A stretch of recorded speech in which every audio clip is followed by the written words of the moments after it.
রিজিক কিভাবে বাড়বে? রিজিক বৃদ্ধির উপায় কোরআন এবং হাদিস অনুযায়ী। রিজিক বৃদ্ধির ক্ষেত্রে কোরআন হাদিসে যে কথাটা সবচেয়ে বেশি এসেছে সেটা হচ্ছে বরকত। কি বলেন তো? বরকত মানুষ বুঝে না। বরকত কি, বরকত কিভাবে পাওয়া যায় তাও মানুষ বুঝে না। পৃথিবীর সকল বরকতের একমাত্র উৎস কোথায়? আল্লাহ সুবহানাহু ওয়া তাআলা।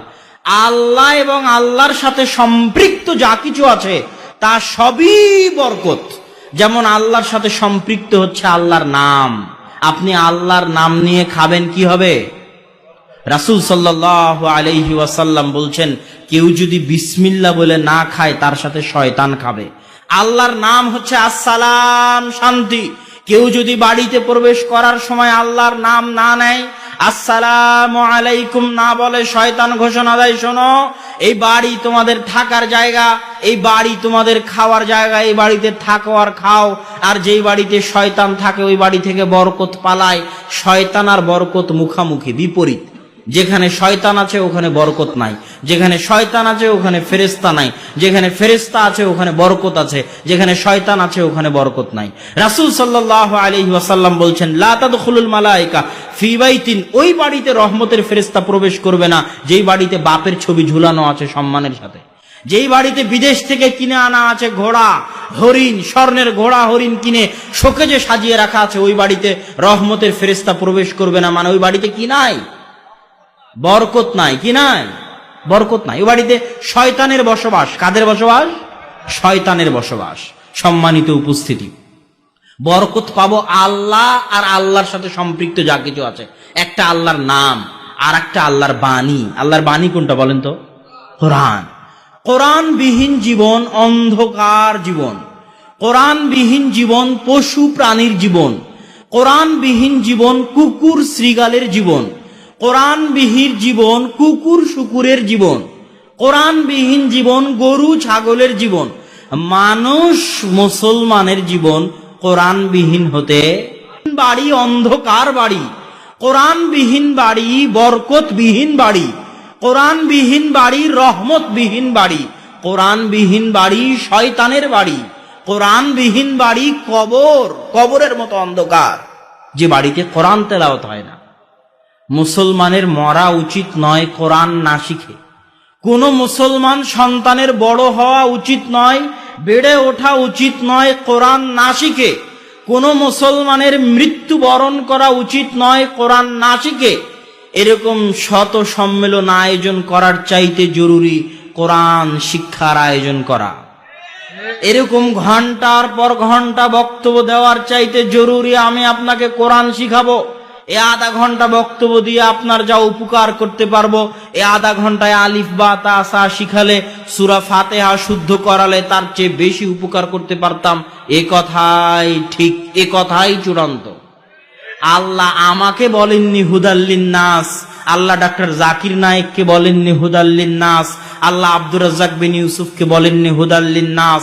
হাজারো লাখো জাকির নায়েক, কোটি আব্দুর রাজ্জাক বিন ইউসুফ মিলে যত মানুষকে হেদায়েত করতে পারবে, কোরআন একাই তার চেয়ে বেশি মানুষকে হেদায়েত করতে পারবে। অবশ্যই যদি মানুষ কোরআনের কাছে যায়, যদি মানুষ কোরআন বুঝে, এটা জীবন্ত মুজিজা। সব নবী চলে গেছে, মুজিজা চলে গেছে। মুসা আলাইহিস সালাম চলে গেছে, লাঠি চলে গেছে, হাতের শুভ্রতা চলে গেছে। ঈসা আলাইহিস সালাম আসমানে চলে গেছেন, মৃত ব্যক্তিকে জীবিত করা, কুষ্ঠ রোগীকে ভালো করা, অন্ধকে ভালো করা নাই, চলে গেছে। কিন্তু মুহাম্মদ সাল্লাল্লাহু আলাইহি ওয়াসাল্লাম চলে গেছেন, তার মুজিজা এখনো আছে। সেটা কি? কোরআন। কিন্তু আজকে আব্দুল্লাহ বিন আব্দুর রাজ্জাক আসবে বলা হয়েছে, হাজার মানুষ এখানে জমা হয়েছে। আব্দুর রাজ্জাক বিন ইউসুফ আসলে আরো বেশি মানুষ জমা হতো।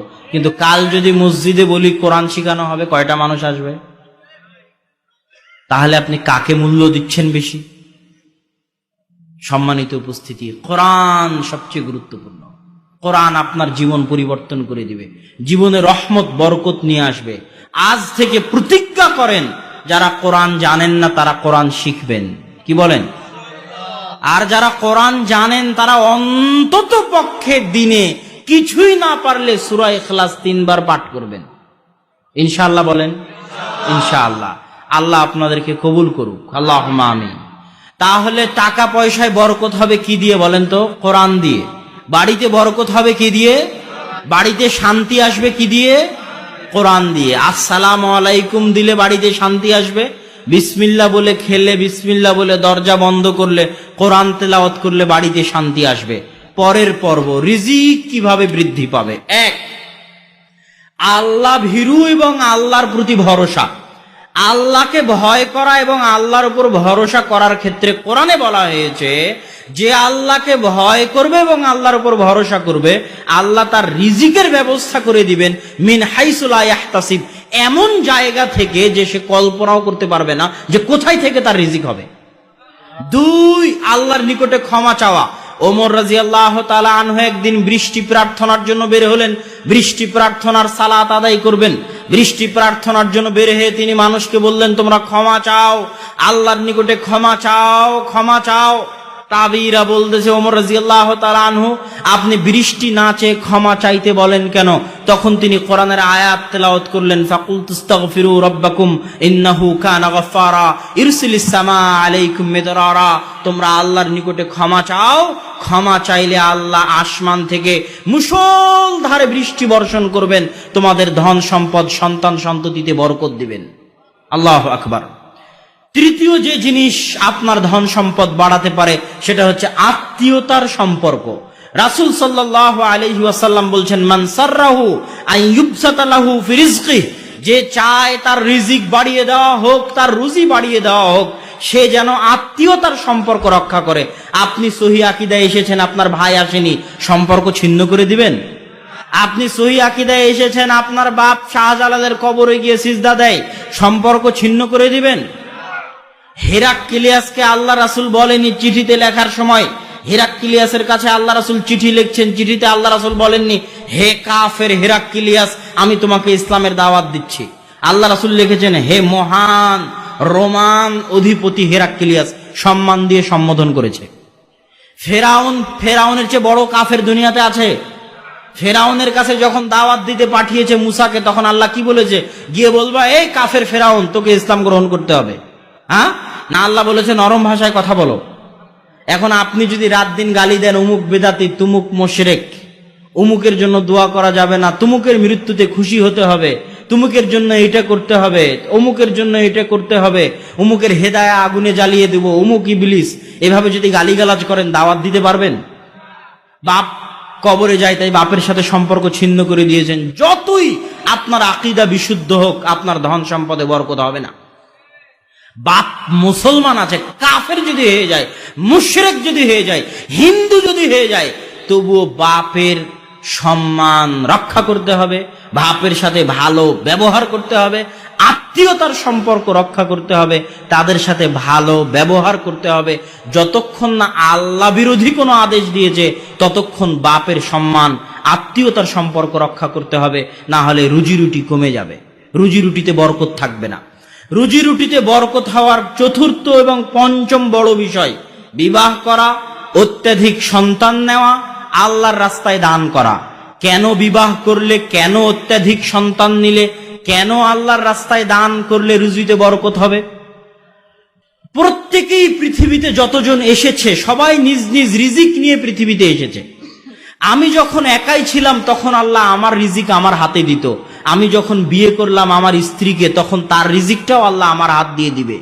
আমার বাড়িতে যখন একটা সন্তান হলো, ওর ভাগ্যে যদি পোলাও গোস্ত থাকে, তো ওইটার রিজিকের ব্যবস্থা আল্লাহ আমার হাত দিয়ে করে দিবে।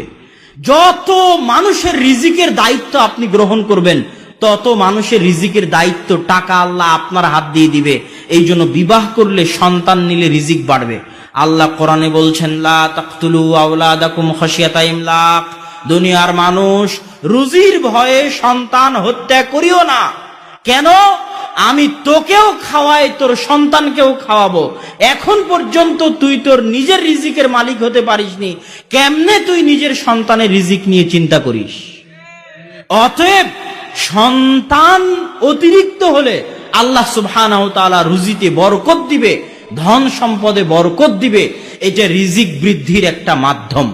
রিজিক বৃদ্ধির আর একটা মাধ্যম, মাদ্রাসার ছাত্রদের পিছনে খরচ করা। দলিল, রাসূল সাল্লাল্লাহু আলাইহি ওয়াসাল্লামের দরবারে একজন সাহাবী কোরআন পড়ে, হাদিস পড়ে, ওর ভাই ব্যবসা করে।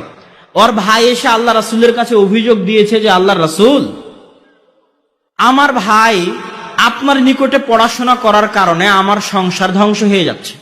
তখন আল্লাহ রাসূল উত্তরে বললেন, শোনো, লাআল্লাকা তুরযাকু বিহি, তুমি যতটুকু রিজিক পাও অতটুকু রিজিক এই জন্যই পাও যে তুমি তোমার ভাইয়ের খরচ বহন করতেছো।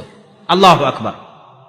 তো সম্মানিত উপস্থিতি, রিজিক ধরে রাখার সবচেয়ে বড় মাধ্যম হচ্ছে নেয়ামতকে মূল্যায়ন করা, নেয়ামতের শুকরিয়া আদায় করা।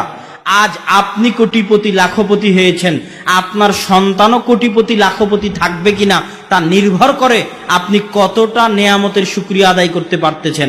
আপনার স্ত্রী যদি চাউল ধুতে গিয়ে চাউল ফেলে দেয়, একটা উঠিয়ে না নেয়, খাবার খেতে গিয়ে হাত চেটে না খায়, প্লেট চেটে না খায়, পড়ে যাওয়া খাদ্য তুলে না নেয়, আজ আপনি যত বড় ধনী হন, আপনার এই টাকা টিকবে না, ফকির হবেন, হতে বাধ্য। আপনি না হলে আপনার সন্তান হবে, না হলে তার পরবর্তী প্রজন্ম হবে, হতে বাধ্য। কেননা ওই একটা ভাতের মূল্য আল্লাহর নিকটে অনেক। আল্লাহ তার নেয়ামতের অবমূল্যায়ন বরদাস্ত করতে পারেন না।